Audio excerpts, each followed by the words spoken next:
Extremists threw acid on him. On Christmas Eve 2011, Pastor Omar was attacked by two Muslims with buckets of acid. The acid ate away his skin, his eye, and his ear. He now wears a special pressure mask to aid the healing process. My conversion from Islam and my love and promotion of the love of Israel in my community touched the people on the other side to haunt me and to hunt me for a kill. Malinde was raised as a Muslim and hated Israel. He knew if he deserted Islam, he could be killed, but he had a dream that changed his life. Was it a vision you had or a dream? It's a dream, sleeping. I was in the midst of fire crying, but I saw that many of the people who were with me in this fire were the fellow Muslims we go with in the mosque. But as I was crying at the climax of the scene, somebody shining stood on the right side and told me that Islam is leading you to this torture. Repent, be born again, you shall survive. Instead of believing in Jesus, Malinde prayed Muslim prayers against bad dreams, but it didn't work. And after that, I went back to my place, and the dream came again. The following day, I took myself to the church, and I gave my life to Jesus. Malinde became a successful evangelist, winning other Muslims to the Lord.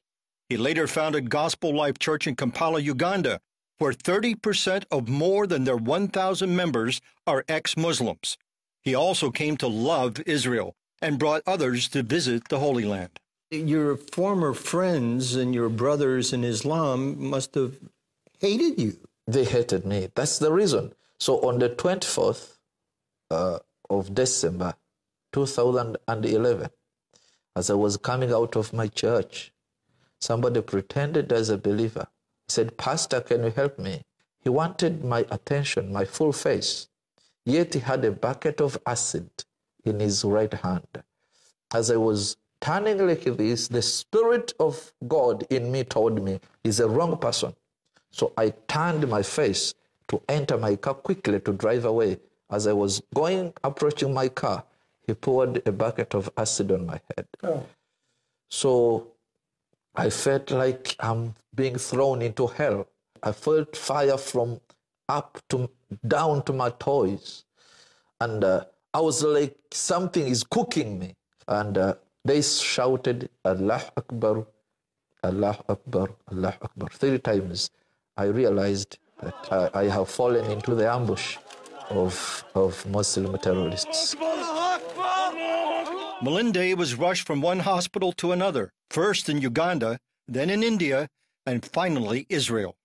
It was a deep, very deep and very severe burn to the face, ear, and eye.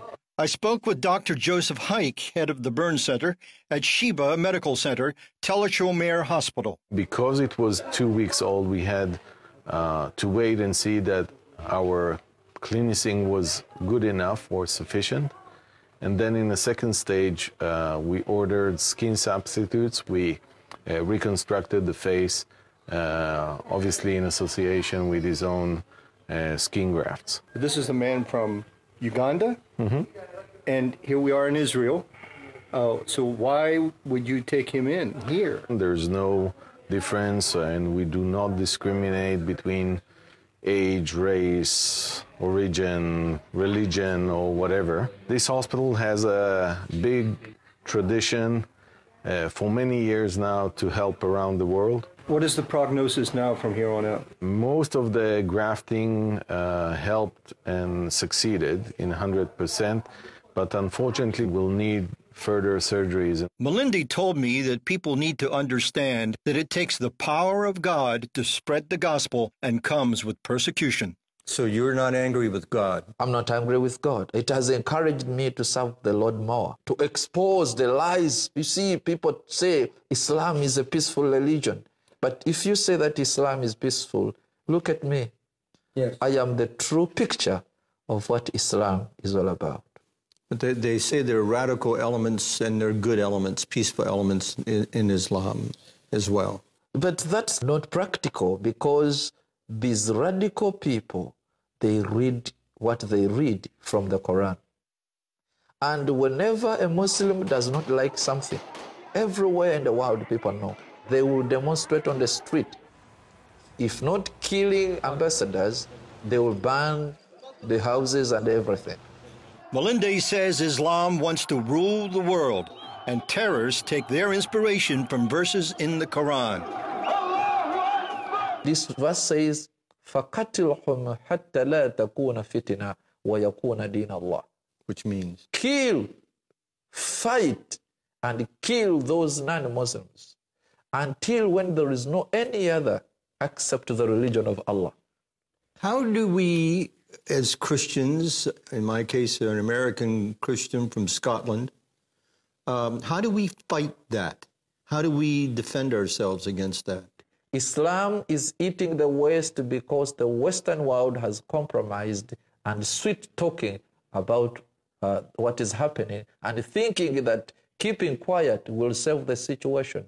But you have to remember, hiding your head in the sand cannot chase your enemy who is chasing you to kill you. How do I love my enemy? If in this case you said you love your enemy, they did this to you. The best way to love your enemy, in this case, to love the Muslims, is to preach the gospel of Christ to them. If we take the gospel to them, at whatever cost, we are loving them.